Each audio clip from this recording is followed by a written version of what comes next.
अगर आपको किसी बेतुकी बात पर बेवजह बवाल करना हो तो आप ट्विटर का रुख कर सकते हैं। बॉलीवुड की आने वाली फिल्म और ट्विटर ट्रोल के बीच का रिलेशनशिप ऐसे ही बेतुकी बातों से भरा पड़ा है। इन दोनों के बीच का रिलेशनशिप कॉम्प्लिकेटेड से भी नेक्स्ट लेवल का है। जैसे ही किसी स्टार की लगातार फ्लॉप पे फ्लॉप देने के बाद किसी बड़ी मूवी का रिलीज का ऐलान होता है, वैसे ही स्टार अलग अलग जगह नजर आने लगते हैं। एक समय था जब फिल्म का प्रमोशन एक इवेंट और स्क्रीनिंग के जरिए होता था, लेकिन अब स्टार कभी चाय की दुकान, कभी नाई की दुकान, कभी मंदिर, तो कभी मक्का मदीना ही पहुंच जाते हैं। फिर आते हैं ट्विटर के ट्रोल जो उनके इन गतिविधियों को ट्रेस करके या फिर फिल्म के ट्रेलर या गाने के किसी क्लिप से कुछ निकाल कर उसे धर्म के खिलाफ तो कभी साजिश रचने वाला बता देते हैं। अब इस लिस्ट में एक और नया नाम शाहरुख की पठान फिल्म का आ गया है। नमस्कार, मैं हूं श्यामा और आप देख रहे हैं लेट्स टॉक। हाल ही में आई फिल्म के एग्जाम्पल से समझते हैं। साल 2022 में रणवीर कपूर की ब्रह्मास्त्र फिल्म रिलीज हुई। पहले यह फिल्म अपने ट्रेलर की वजह से ट्रोल हुई क्योंकि एक सीन में रणवीर मंदिर पर चप्पल पहने हुए दिखे, जिसके बाद रणवीर आलिया संग डायरेक्टर आयान उज्जैन के महाकालेश्वर मंदिर गए, जहां फिर से उन्हें विरोध का सामना करना पड़ा।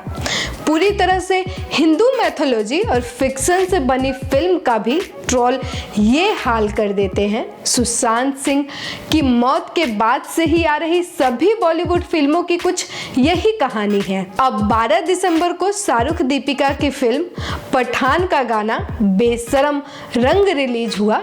इस गाने के आने के बाद से ही ट्रोल गैंग का सभी को इंतजार ही था, लेकिन ट्रोल तो ट्रोल जो आपको कभी निराश नहीं करते।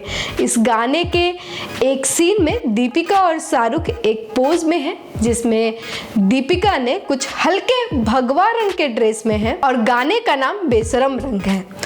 अब अगर आपको इस लॉजिक का सिर पैर ना मिला हो तो हम ट्विटर यूजर के कुछ स्क्रीनशॉट दिखा देते हैं जो अपने अपने तर्क दे रहे हैं। बाकी हम गाने से संबंधित कुछ और बातें कर लेते हैं। इस गाने के रिलीज से ही इसके मिक्स रिस्पॉन्स आ रहे हैं। ज़्यादातर लोग इसे एवरेज सॉन्ग ही बता रहे हैं। अगर आपने ध्यान दिया हो तो ज़्यादातर गाने आजकल सुनने से ज़्यादा इस पर्पस से बनाए जाते हैं कि उनका कुछ अच्छा पार्ट वायरल कराकर रील बनवाकर उससे पैसे बटोर लिया जाए। इस मामले में यह गाना उतना भी खास नहीं है। बाकी यह पहली बार नहीं जब किसी एक्ट्रेस ने फिल्म या गाने में बिकनी पहनी हो।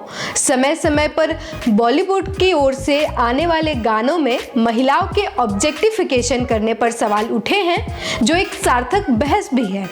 और इस बात को धर्म से जोड़कर देखना कितना सही है और इस बहस की सीमा कहाँ तक जाएगी।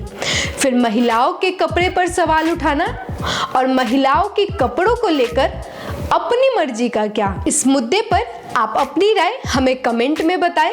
हमें आपसे एक तार्किक बहस की उम्मीद रहेगी। अगर आपको यह वीडियो अच्छा लगा हो तो इसे लाइक कर दें, चैनल को सब्सक्राइब कर दीजिए। हम मिलेंगे आपसे अगले वीडियो में।